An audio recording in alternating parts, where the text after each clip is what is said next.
You have to try to find ways to ground yourself. So, as I said earlier, I depend on the five senses. So it's about orienting yourself to the present day through what you can see, what you can hear, what you can smell. If I'm out and I'm triggered, it might be that I see a flower. So I'll look at the colour of the flower. I did it yesterday, actually. I was out on a walk and I was feeling triggered. And there was this one beautiful rose, pink rose. It was a very bright pink rose. So I stopped and I took in this flower and I smelt the flower and I felt the flower. And using those three senses enabled me to gradually start to ground. Be prepared. I know I do the same walk every day. It's a beautiful walk, thankfully, but I do that primarily because I know the safe spaces. I know where I can go where there's not going to be anybody about, so that if I do switch, I can manage that. I have to be prepared to be able to function. So, for example, the DID, if I go to the supermarket and I was triggered, which happens a lot, you'd be amazed how much can be on a supermarket shelf that will trigger me. I can still walk into a supermarket and have a new trigger, which you never quite get used to. There's the trigger, there's the flashback, out comes the part, and you're in a supermarket. So I never go to the supermarket in the daytime, unless it's something I need quite urgently. I will always go at a quiet time, so I tend to go in the evening. So there aren't too many people about. And that is to safeguard against switching, because I don't want that to be seen. There is a lot of information on the internet. You know, go to the well-recognised websites which offer help and support, like the Survivors Trust, with all that they're doing at the moment.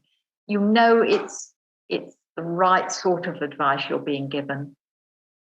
What I'd like to stress here is, if you are encouraged, coerced, pushed into trying things that you know just are not right for you, have the courage of your own convictions to say, do you know, that isn't going to help me? Because I spent a lot of the first few years trying to compromise, trying to make something work that didn't work. And it's so important. If I'd listened to my instincts, I wouldn't have put myself and all my parts through perhaps so much trauma.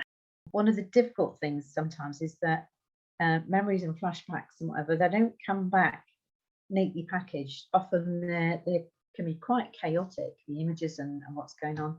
And you may feel, oh gosh, I don't know, did that really happen? Is that possible? Actually, it doesn't really matter at one level whether it happened as described or not. The point is that it's the impact, the perceptions on that child. It's what it did to the child that's really important, and not getting too caught up in details, times, places. It was really important to kind of read it up and try and understand what was going on, because I was used to being the one trying to help people with medical issues and problems, and to be on the other side, it felt really important to look stuff up and read about it and learn. Finding professionals who knew about these particular conditions and illnesses.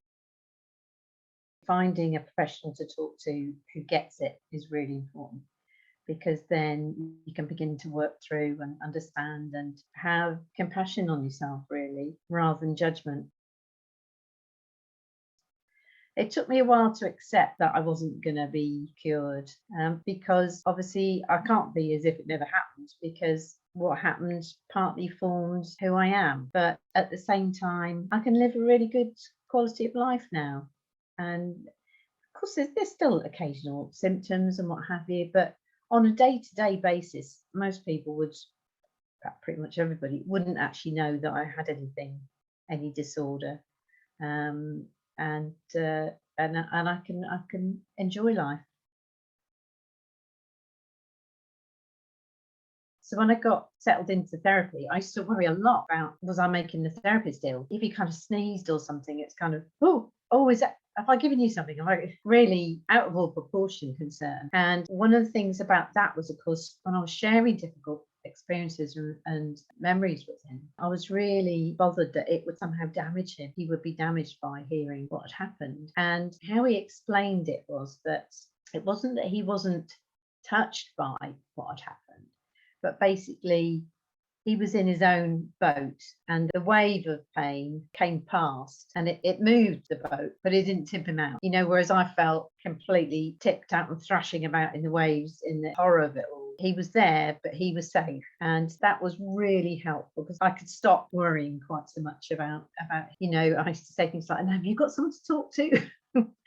And because he had. I strongly advise anyone who might be listening to this, any survivors looking for help, do your research. Make sure you know 100% that they have that training, they have that skill, they are passionate about trauma and DID.